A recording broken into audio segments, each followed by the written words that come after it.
à ceux qui nous rejoignent. Voici le temps de Territoire Sénat et l'actualité parlementaire au Sénat avec les titres de cette actualité ce matin, Saveria.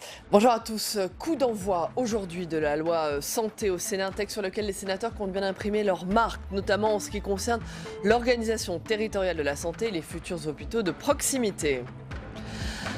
Un parti qui fait 8% aux européennes et qui n'a plus ce matin de président. Une semaine après la débâcle des Républicains aux européennes, Laurent Wauquiez quitte la présidence du parti. Décision sage, inévitable. Les réactions sont nombreuses ce matin. Bruno Retailleau parle lui d'une décision qui honore Laurent Wauquiez. La nouvelle version de la réforme des institutions, un an après que son examen a été stoppé par l'affaire Benalla. La réforme sera présentée d'ici la fin du mois en Conseil des ministres. La réduction du nombre de parlementaires a été revue à la baisse, passant de 30 à 25%. Emmanuel Macron s'est lui directement entretenu avec Gérard Larcher pour tenter d'aboutir à un consensus avec le Sénat. Un parti qui fait 8% aux européennes et qui n'a plus ce matin de président. Une semaine après la débâcle des Républicains aux européennes, Laurent Wauquiez quitte la présidence du parti. Décision sage, inévitable. Les réactions sont nombreuses ce matin. Bruno Retailleau, le chef de file des sénateurs Les Républicains, parle lui d'une décision qui honore Laurent Wauquiez. Je propose d'écouter l'annonce faite par ce dernier. C'était hier soir chez nos confrères de TF1. Ces élections, c'est un échec. C'est pas facile. Mais il faut le reconnaître avec humilité, c'est un échec. On a fait cette campagne tous ensemble. Mais c'est moi qui suis le président de notre famille. Et au fond, pour le dire assez simplement, les victoires, elles sont collectives. Les défaites, elles sont solitaires. C'est comme ça. Et il faut que je prenne mes responsabilités. Ma décision ce soir, c'est une décision qui est mûrement réfléchie. J'ai décidé de prendre du recul. Et pour répondre à votre question, je me retire de mes fonctions de président des Républicains. Coup d'envoi aujourd'hui de la loi santé au Sénat, un texte sur lequel les sénateurs comptent bien imprimer leur marque, notamment en ce qui concerne l'organisation territoriale de la santé, les futurs hôpitaux de proximité. Pour ce qui concerne les déserts médicaux, la commission de l'aménagement du territoire, eh bien, elle réclame davantage de régulation pour mieux répartir les médecins en zones sous-dotées. Explication Jonathan Dupriez. En commission, les sénateurs ont peu modifié le projet de loi. 132 amendements ont été adoptés, surtout concernant le numérique et les territoires. Mais pour Alain Milon, rapporteur LR de la loi, la réforme de la santé n'est pas assez structurante. Il faut reconnaître le pragmatisme d'un texte cherchant à consolider l'existant, mais sans un mot sur la gouvernance du système de santé ou son financement. Cela ne suffira pas à résoudre la crise d'un modèle à bout de souffle. Certaines mesures ne font pas débat au Palais du Luxembourg, comme la fin du numerus clausus pour les étudiants ou encore la délégation de certains actes aux pharmaciens. En revanche, la question de la répartition territoriale des médecins voit s'affronter deux visions. D'un côté, la commission des affaires sociales, elle plaide pour davantage d'incitation pour les médecins dans les territoires. De l'autre, la commission de l'aménagement du territoire réclame davantage de régulation pour mieux répartir les médecins en zones sous-dotées. Les amendements que j'ai présentés, qui ont été tous rejetés. Je crois qu'il y en a deux qui sont restés vivants à l'issue de la commission des affaires sociales. Nous sommes sur un texte où il n'y a pas de proposition répondant à l'attente des territoires, répondant à l'attente de nos concitoyens sur le problème de manque de médecins sur le territoire national. Autre enjeu pour les sénateurs, enrichir le volet numérique du texte, notamment pour accélérer la généralisation du dossier médical partagé. J'appelle à une vigilance. Il ne faut pas qu'on aille vers un système de santé à deux vitesses où les uns consulteraient un médecin en face à face et les autres consulteraient un professionnel de santé derrière un écran. Le projet de loi de santé sera examiné dans l'hémicycle jusqu'à mercredi. Voilà, dans un instant, c'est le face-à-face politique, la deuxième interview de cette édition. À tout de suite.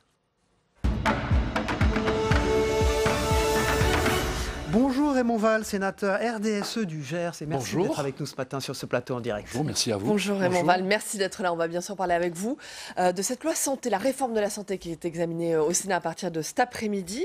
Tout d'abord, de quelle façon ce texte, cette réforme, modifie l'organisation territoriale de la santé en France ? Bien d'abord, moi je voudrais souligner quand même que le système de santé français est un système qui globalement est un système qui est quand même efficace et qui a fait ses preuves. Et que la prise en charge du coût de la santé est une des meilleures que l'on connaisse. Il ne faut quand même pas l'oublier. Mais que depuis évidemment quelques années, un certain nombre de paramètres de l'organisation sont à revoir et que nous avons trop tardé. Lesquels ?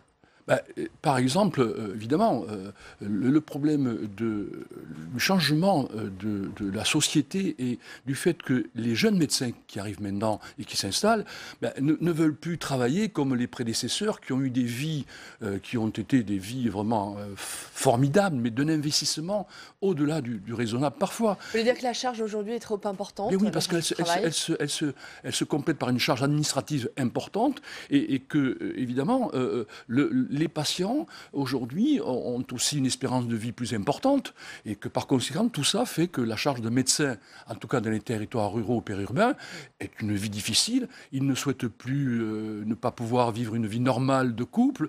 Et c'est là que les problèmes commencent, parce qu'en fait, le nombre de médecins est encore acceptable, même si, évidemment, vous l'avez évoqué, la suppression du numerus clausus est une des mesures phares de cette loi. Mais le plus important, et c'est encore rappelé aujourd'hui, c'est évidemment la répartition de ces médecins. Et alors, justement, précisément, ce que vous évoquez là, entre les lignes, en fait, c'est la question des déserts médicaux. Est-ce que ce texte, est-ce que cette réforme va permettre de lutter, de s'attaquer à cette question des déserts médicaux ? Alors, je vais commencer par le côté positif, parce qu'il y a quand même des côtés positifs dans cette loi. C'est-à-dire que, de toute façon, dans un axe important de cette loi, on revoit la manière d'exercer la médecine. C'est-à-dire qu'on a ouvert aussi des compétences à des acteurs de santé, les pharmaciens, les infirmières, les sages-femmes. Tous ces acteurs de santé se voient petit à petit investis de la capacité de soulager les médecins sur des actes, etc. Par contre, dans ce texte, et je sais que ça fait l'objet de discussions très animées à l'Assemblée nationale, à mon sens, on est passé à côté de la régulation, de l'implantation de ces médecins. Pourquoi on passe à côté ? C'est-à-dire que vous auriez souhaité... Il y a deux logiques qui s'affrontent. Il y a la régulation, il y a les mesures coercitives. Vous auriez souhaité des mesures coercitives pour forcer les jeunes médecins à s'installer dans les zones qui en ont besoin ? Pas encore. Je n'irai pas jusqu'à des mesures coercitives. Je dirais qu'il y a des mesures, à mon sens, on est au dernier palier. Aujourd'hui, il n'est pas normal qu'on laisse s'implanter des médecins dans des zones qui sont surabondantes et qu'on ne puisse pas, d'abord par la négociation, essayer dans les structures médicales et l'assurance maladie, les ARS font leur travail, c'est qu'on sait parfaitement quelles sont les zones qui sont surabondantes, on ne puisse pas, par la négociation, réguler l'implantation des médecins. La négociation, tout ça, il y a beaucoup de mesures qui existent, il y a beaucoup de primes qui existent, beaucoup d'incitations pour que les jeunes médecins s'installent dans ces zones. Néanmoins, ça ne marche pas. Oui. Donc, est-ce qu'il n'est pas le temps d'aller plus loin, d'aller plus loin dans la coercition ? Vous avez raison. Et la Cour des comptes l'a souligné depuis 2014 en disant, voilà, toutes ces mesures-là n'ont rien donné. Donc, effectivement, c'est la raison pour laquelle je présente un amendement comme d'autres, qui explique qu'au bout d'un an de l'application de cette loi, si par la négociation on n'arrive pas à réguler l'implantation des médecins, je propose que le conventionnement soit sélectif. C'est-à-dire qu'on ne conventionne plus un médecin qui va s'installer dans une zone surabondante, et de ce fait, il a la liberté de s'y installer, mais à ses risques et périls. Vous avez vu récemment la ministre de la Santé, Agnès Buzyn, de quelle façon elle appréhende ces mesures coercitives, justement ? De toute façon, c'est vrai que nous avons eu un déjeuner de travail avec elle et que ces mesures coercitives, on a un refus poli, mais un refus, et donc c'est là que moi je vais plus loin que cela. Cette suppression du numerus clausus, on sait que la prévision c'est 20% de plus de médecins, c'est-à-dire environ 10 000 médecins. Mais on sait aussi que de toute façon, ça ne va pas réguler les médecins. Et on le dit, c'est-à-dire que de toute façon, vous remarquerez que dans tous les débats, toutes les parties reconnaissent que cette mesure ne va pas régler le problème pendant 10 ans. Alors, que faut-il faire dans ce cas-là ? Alors, que faut-il faire ? Mais de toute façon, moi je crois qu'il n'y a pas d'autre solution que de réguler comme on l'a fait pour la plupart des professions médicales, que ce soit les kinésithérapeutes, que ce soit les sages-femmes, que ce soit les chirurgiens, etc. On a régulé. Il n'y a pas d'autre solution que de réguler au moins dans un premier stade par le conventionnement. Donc de corréler le conventionnement à l'implantation dans des zones sous-dotées, c'est ça ? Oui, mais au moins qu'on le fasse pendant cette période transitoire, parce que les différentes mesures qu'on a abordées vont améliorer, mais il ne va rien se passer de concret pendant 8 ans. Raymond Vall, est-ce qu'une des raisons pour lesquelles on ne peut pas mettre en place de coercition, c'est aussi parce qu'il y a un énorme poids des médecins, des lobbies des médecins au Parlement ? Écoutez, c'est un constat. Je ne veux pas dire l'inverse, c'est un constat. Mais c'est vrai aussi que l'argument principal qui nous est évidemment opposé, c'est que ces mesures, lorsqu'elles ont été mises en place dans certains pays, n'ont pas donné de résultats. Alors bon, sauf qu'on s'aperçoit qu'on a de plus en plus de médecins étrangers qui viennent en France, qui veut dire que de toute façon, il doit y avoir des problèmes dans ces pays où on a pris des mesures de ce type-là. Et c'est vrai qu'on a un peu de scrupule. Et puis finalement, en finalité, l'argument essentiel, c'est que en fait, le médecin est un libéral qui exerce là où il veut, comme il veut. C'est pour ça que je pense qu'il me semble qu'il serait raisonnable d'accepter que le conventionnement soit sélectif. Parce qu'en plus, le problème que cela pose, c'est que là où il y a des médecins surabondants sur un territoire, ça se traduit par des dépenses plus importantes en prestations et en médicaments, sans que pour cela, ça soit justifié par l'état sanitaire des populations. Selon vous, on ne répond pas au désespoir actuel, on ne fait pas assez, ça ne va pas assez loin ? On fait, mais la concrétisation de ces décisions que l'on va prendre, je le rappelle, de l'avis y compris donc de ceux qui proposent ce texte, n'aura pas de conséquences concrètes avant 8 ans. Donc c'est là que je crains, et personnellement, moi, je ne fais que rapporter le désespoir de ces territoires ruraux et périurbains maintenant, qui va avoir un débat qui va être passionnant, mais à la sortie de la vie générale, eh bien, il ne donnera rien de concret pendant 7 ou 8 ans. Et là, je crains qu'on ait, au moins en fin d'année, quand on va réaliser que ces mesures n'auront pas d'effet immédiat, je crains que dans certains territoires, le désespoir amène, à mon avis, une forme de révolte qui est sous-jacente. C'est le désespoir. Quand vous êtes dans la ruralité, si vous tombez malade le vendredi, jusqu'au lundi, vous êtes comme ça, se livrer à vous-même. Autre problème du même genre, Raymond Vall, dans votre département, les états généraux de la mobilité, le 18 juin prochain, afin d'aller à la rencontre des habitants. Le problème, c'est qu'il n'y a pas d'alternative à la voiture, une augmentation du carburant qui est pénalisante pour se déplacer, travailler dans le Gers, et puis le Gers qui est très défavorisé en Occitanie par rapport aux autres départements dans la liaison, dans la mobilité. Vous avez conscience de tout ça? Ces états généraux vont servir à quelque chose? Écoutez, oui, en fait, non seulement on a conscience, mais une partie de ce qui s'est passé avec les Gilets jaunes, c'est évidemment ce qui s'est donc décidé sur la vitesse 80 km/h, l'augmentation des carburants pour des gens qui sont prisonniers du système. Ils n'ont pas d'autre solution. Mais pourquoi le Gers est si en retard? Le Gers est en retard parce que, d'abord, on a une histoire qui est une histoire d'activité agricole, et donc l'industrie dans le Gers existe, certes, mais le développement économique de ce département, c'est surtout l'agroalimentaire et donc l'agriculture. Et de ce fait, on n'a pas eu, au bout de la région, donc d'abord Midi-Pyrénées, mais aujourd'hui d'Occitanie, on n'a pas eu le développement de la transformation des matières premières agricoles, ce qui fait que les activités économiques n'ont pas exigé plus rapidement la remise à niveau des infrastructures. Et c'est vrai qu'aujourd'hui, on est le dernier chef-lieu de département qui n'est pas relié à la capitale régionale.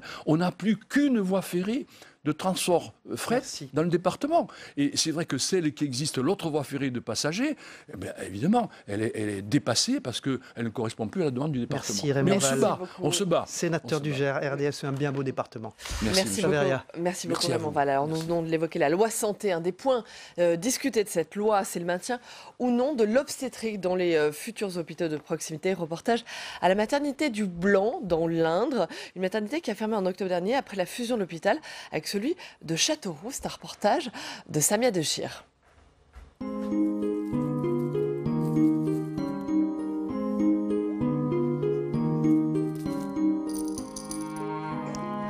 Anatole est né le 19 mars dernier dans la ville du Blanc. Sa mère, Justine, devait accoucher à Poitiers, à 60 km de là. Mais arrivée à l'hôpital, le travail s'annonce encore très long. Elle est renvoyée chez elle par l'équipe médicale. On arrive à notre domicile après 1 heure de route. Retour à la maison qui se fait donc toujours avec des contractions régulières, douloureuses. Et vers 11h30, minuit, les choses s'accélèrent puisque en quelques minutes, naît Anatole dans notre salon. Pour Justine, cela ne serait jamais arrivé si elle avait accouché dans la maternité de la ville du Blanc. Mais le service a fermé en octobre 2018, soit 2 ans après la fusion de l'hôpital avec celui de Châteauroux. À l'époque, la direction dit avoir du mal à recruter des médecins au Blanc. Sénatrice de l'Indre, Frédérique Gerbeau est l'une des seules élues du territoire à avoir soutenu la décision. Pour faire fonctionner une maternité, comme vous le savez, il faut que 5 lignes de garde. Un pédiatre, un gynéco, un chirurgien, une sage-femme et une infirmière anesthésiste. Or, il s'est trouvé qu'au mois de juillet dernier, les plannings concernant les 5 lignes de garde nécessaires pour faire fonctionner en toute sécurité la maternité n'étaient pas remplis. Désormais, les femmes de la ville du Blanc doivent faire 1 heure de route pour accoucher à Châteauroux, Poitiers ou Châtellerault. À l'annonce de la fermeture, des habitants du Blanc se sont mobilisés. Construction d'un faux monument aux morts, occupation de la maternité. Le collectif C'est pas demain la veille a multiplié les actions pour tenter d'obtenir sa réouverture. 8 mois plus tard, ils sont encore là tous les jours, dans ces locaux prêtés par des médecins du Blanc. La mairie, dans l'été 2018, suite à l'annonce de la fermeture provisoire, a fait ce travail de recrutement que, soi-disant, l'hôpital n'arrivait pas à faire. Et elle a trouvé des personnes pour venir, 4 gynécologues obstétriciens qui étaient d'accord pour mettre en place un nouveau projet pour cette maternité du Blanc et pour remplir des tableaux de garde. Donc la preuve était que c'était possible de le faire, mais quand on n'a pas la volonté de remplir ces tableaux de garde, effectivement, ça pose problème. Pour eux, la fermeture était programmée dès la fusion avec l'hôpital de Châteauroux.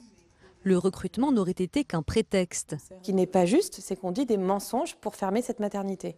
Et donc les mensonges sont la maternité est dangereuse. Mais la maternité n'est pas dangereuse, c'est plus dangereux maintenant qu'avant pour toutes les femmes et les familles de ce territoire. Le collectif a porté l'affaire en justice.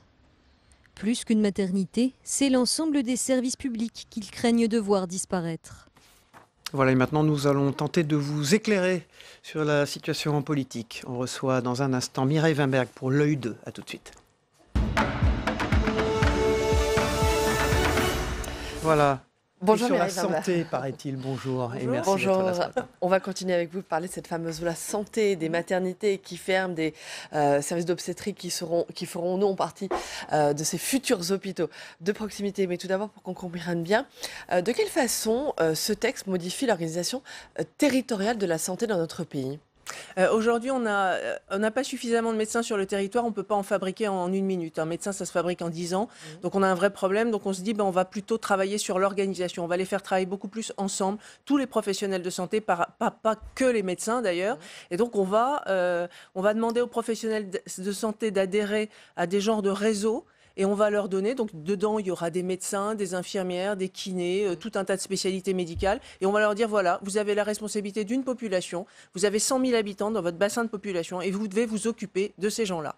S'occuper de ces gens-là, ça veut dire quoi ? Leur trouver un médecin traitant, leur trouver un rendez-vous quand il y a un petit souci qui n'était pas programmé. C'est ça. Ça, c'est une responsabilité populationnelle et donc on les met ensemble, ce qui permet a priori de mieux s'organiser. Ça vous paraît efficace comme Aucune idée. Je n'ai aucune idée. Déjà, ça ne va pas se mettre en place en 2 minutes parce qu'il faut que les professionnels de santé se mettent d'accord entre eux. Là, il y a une négociation qui vient de se terminer avec l'assurance maladie pour savoir comment on rémunère ces réseaux, puisqu'il va y avoir des gens à l'intérieur de ces réseaux qui vont faire de l'organisation pour dire, tiens, tel patient sort de l'hôpital, il faut que le médecin passe à telle heure, l'infirmière à telle heure, le kiné à telle heure. Vous voyez, il y a des gens qui organisent tout ça. Et ces gens-là, il faut les rémunérer. Donc, les négociations sont faites. Maintenant, on attend de voir si les syndicats médicaux signent ou pas. Donc, a priori, mais ça ne va pas être immédiat.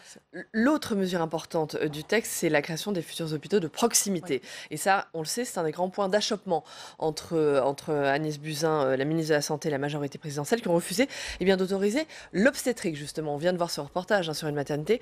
Pas d'obstétrique dans ces futurs établissements. C'est pourtant une mesure qui était réclamée à la fois par les élus de gauche et de droite droite. Finalement, le gouvernement a tranché, il n'y aura pas d'obstétrique dans ces établissements. Ouais, c'est extrêmement symbolique. Hein. Là, on l'a vu à la Commission des affaires sociales du Sénat.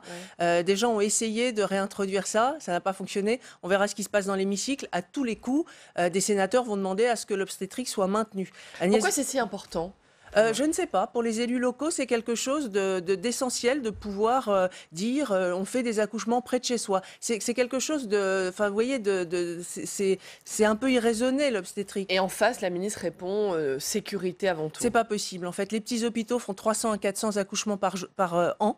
300 à 400 accouchements par an, ça veut dire quoi? Ça veut dire un accouchement par jour. Et donc, pour une personne qui accouche, et on ne sait pas à quelle heure elle accouche a priori, il faut un obstétricien, un pédiatre et un anesthésiste. Donc vous voyez, et ça, c'est juste pour 8 heures. Après, si on veut faire 24-24, il faut 2 ou 3 équipes comme ça. C'est impossible, ça ne marche pas, il n'y en a pas assez. Dernier point sur les déserts médicaux, hein, bien sûr, c'est la grande mesure. Pas de mesure coercitive, on l'a dit, mais on limite à 3 ans le remplacement possible pour un médecin. C'est bien ça? Et ça peut être efficace? Ça, c'est ce qu'ont demandé les sénateurs. Ils ont mis en place, enfin, ils ont, en commission des affaires sociales, de nouvelles idées, justement, pour ces déserts médicaux. Donc, effectivement, pas de coercition. En revanche, ils ont demandé à ce qu'il y ait plus d'incitation, donc les jeunes médecins soient exonérés de charges sociales les 5 premières années quand ils s'installent. Et en effet, pour éviter, parce qu'il y a des gens qui remplacent longtemps, et ils se disent, ça serait bien de limiter à 3 ans. Alors les médecins ne sont pas du tout d'accord. Hein. Très rapidement, dernier point délicat, les pharmaciens, les infirmiers, ils vont être autorisés à délivrer certains médicaments. Ça, de quelle façon réagissent les parlementaires ? Les parlementaires sont plutôt favorables. Tout ce qui sert finalement à libérer du temps médical aux médecins est plutôt une bonne chose. C'est les médecins qui ne sont pas favorables. C'est une mesure qui peut être efficace de façon générale? Ah oui, ça c'est bien. Enfin, moi je trouve en tout cas que c'est une bonne mesure. Les pharmaciens vaccinent déjà contre la grippe, ça me paraît une évidence. Très bien, merci beaucoup. Mireille Waberg, journaliste à l'Opinion pour le décryptage de la politique de santé. Merci beaucoup. On passe à l'agenda, ce qui se passe au Sénat. Alors aujourd'hui, dès 15h, il faudra, on vient d'en parler en séance, le début de l'examen du projet de loi sur la réforme de la santé. L'organisation de la santé, un texte qui passionne les sénateurs tant les enjeux locaux, territoriaux sont importants. 4 jours d'examen sont prévus au Sénat pour cette dernière grande réforme. Avant l'été, mercredi à 9h, il faudra suivre une table ronde sur la loi Egalim, la loi agriculture et alimentation, un événement organisé par la Commission des affaires économiques. Quel est le bilan de cette loi? 6 mois après son entrée en vigueur, le texte devait permettre de mieux rémunérer les producteurs, mais aussi de renforcer la qualité sanitaire de nos produits. Enfin, jeudi à 15h, c'est la séance de questions d'actualité au gouvernement à suivre en direct et en intégralité sur notre antenne. Merci Savery, on passe aux une de la presse quotidienne régionale, une revue de l'actualité dans un instant. On démarre à la une de Vaucluse Matin. Pourquoi Laurent Wauquiez s'en va? Il faut qu'il prenne ses responsabilités. Il faut que je prenne mes responsabilités, il faut que la droite se reconstruise. Les victoires sont collectives, les échecs sont solitaires, a déclaré hier Laurent Wauquiez après avoir annoncé sa démission surprise une semaine après la débâcle des Républicains aux Européennes. Laurent Wauquiez quitte donc la présidence du parti, décision sage, inévitable. Les réactions sont nombreuses ce matin. Bruno Retailleau, le patron des sénateurs Les Républicains, parle lui d'une décision qui honore Laurent Wauquiez. Selon les statuts du parti, c'est au vice-président délégué Jean Leonetti d'assurer l'intérim le temps que la haute autorité organise une nouvelle élection. Et puis demain mardi, Gérard Larcher a par ailleurs prévu de lancer un travail de reconstruction collective autour des présidents de région, à l'exception de Xavier Bertrand, qui n'a pas l'intention de s'y rendre. Et puis le coup d'envoi d'une grande concertation pour en définir les contours, c'est fusionner le plus d'aide sociale possible à la une des dernières nouvelles d'Alsace, les DNA. Fusionner le plus d'aides sociales possible pour faciliter les démarches, c'est l'idée du revenu universel d'activité porté par Emmanuel Macron. Aujourd'hui marque d'ailleurs le coup d'envoi d'une grande concertation pour en définir les contours. Le revenu universel d'activité est destiné à regrouper le plus grand nombre possible de prestations sociales. Au moins 3 aides seront regroupées, APL, RSA et prime d'activité. Le RUA, tel qu'il est aujourd'hui baptisé, est destiné aux plus démunis et doit servir de socle minimal pour vivre. Et puis pour le courrier Picard ce matin, c'est une électricité toujours plus verte. On savait déjà, la Picardie championne sur l'éolien. La région Hauts-de-France l'est aussi désormais pour le bioénergie issue du bois, des activités agricoles ou des déchets organiques. Résultat, l'électricité est de plus en plus verte dans les Hauts-de-France. Les énergies renouvelables représentent 15% de la production. La production d'électricité d'origine renouvelable s'est donc accrue encore cette année. Les investissements de RTE atteindront même le demi-milliard d'euros sur les 5 prochaines années. Voilà, la une de Ouest France, le premier quotidien quotidien français dirigé par François-Xavier Lefranc. Peut-on se passer du fioul domestique? Édouard Philippe avait annoncé en novembre ne plus vouloir de chauffage individuel au fioul d'ici 10 ans. Le gouvernement veut débarrasser la France en 10 ans des chaudières à fioul qui émettent bien plus de CO2 que d'autres solutions déjà existantes. 3,5 millions de foyers sont encore chauffés au fioul en France, soit 12% des foyers malgré l'instauration de coups de pouce financiers. Les conversions vers des chaudières moins polluantes restent relativement faibles. La hausse du prix du fioul pourrait changer la donne. Et voilà, fin de cette 3e édition. Merci Saveria et à demain. À demain, très bonne journée à tous. Nous, on continue dans un instant la météo des territoires, le temps qu'il fait en France, vous allez voir, il fait toujours aussi chaud, mais avec des perturbations. Et puis ensuite le Zapatin de Christophe Combarieux avec ce qui s'est passé également dans les autres matinales d'infos chez nos confrères ce matin et hier soir dans les journaux télévisés et les émissions politiques du week-end. A tout de suite. La météo vous est présentée par l'Assemblée des départements de France.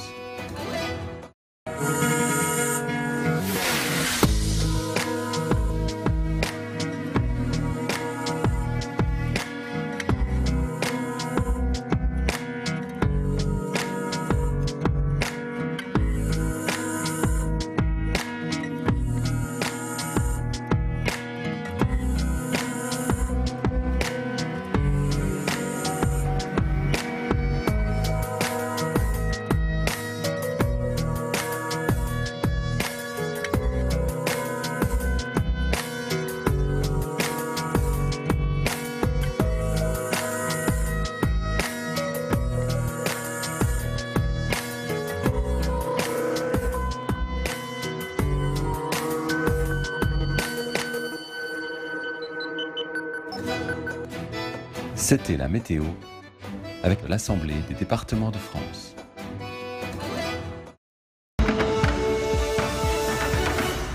J'avais dit à Laurent, M.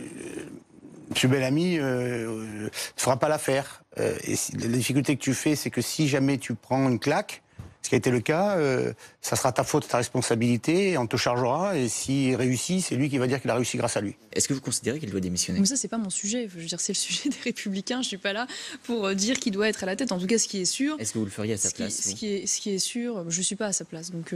Les victoires, elles sont collectives. Les défaites, elles sont solitaires. C'est comme ça. Et il faut que je prenne mes responsabilités. Ma décision ce soir, c'est une décision qui est mûrement réfléchie. J'ai décidé de prendre du recul. Et pour répondre à votre question, je me retire de mes fonctions de président des Républicains. Au lendemain de la perte des présidentielles que nous n'aurions jamais dû perdre, on ne s'est jamais remis en question. On n'a jamais retravaillé sur le fond, le mode d'emploi. Business as usual, quoi. Oui, comme si de rien n'était, on en met sous le tapis, puis on voit venir après la suite. Et donc ça on le paye cash aujourd'hui. Parce qu'on ne sait plus qui est pour ou contre l'extrême droite, qui est pour ou contre l'Europe, qui est ancien centriste ou gaulliste, qui est qui. Je ne viens pas sur votre plateau en ayant la moindre amertume ou la moindre aigreur. Pendant une semaine, j'ai tout fait pour essayer de rassembler les bonnes volontés. Mais je vois, et vous l'avez montré, le risque de retour des guerres des chefs, des désirs de revanche. Je ne veux pas être un obstacle, à aucun prix. Je considère que le Rassemblement national, puisque c'est son nom aujourd'hui, est indispensable à la vie politique, mais je pense que malheureusement, il n'est pas suffisant. C'est simplement ça que je suis en train de constater. Il faut le dépasser. Et qu'il faut le dépasser, ou en tout cas, il faut permettre qu'il puisse y avoir d'autres voix qui s'expriment à travers d'autres mouvements courants qui puissent demain permettre, je l'espère, un grand, disons, compromis patriotique. Il n'y a plus de débouchés politiques à ce mouvement, disait le président. Dès lors que beaucoup de réponses ont été apportées aux revendications qui étaient celles des Gilets jaunes, beaucoup de réponses restent encore à apporter et sont, si j'ose dire, dans les tuyaux. C'est ce que nous dira le Premier ministre dans son discours de politique générale. Oui, il n'y a plus vraiment de débouchés politiques pour les Gilets jaunes aujourd'hui. On remarque une chose quand même, c'est que à droite, c'est le bal des faux culs.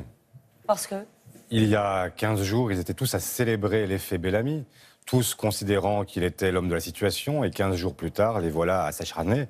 La réalité est en réalité bien plus simple pour la droite. Ils se sont fait piquer, dans un premier temps, leur politique par Emmanuel Macron. Dans un second temps, ils se sont fait piquer leur électorat. Et donc, aujourd'hui, ils sont dans une difficulté que chacun peut comprendre, mais qui ne relève pas du simple départ de Laurent Wauquiez. Voilà, merci de votre fidélité. Demain, nous recevrons le vice-président des Républicains, Damien Abad, justement, à propos de cette démission de Laurent Wauquiez. On aura beaucoup de questions à lui poser. D'ici là, passez une bonne journée. On se retrouve évidemment aux mêmes heures. Au revoir. À demain.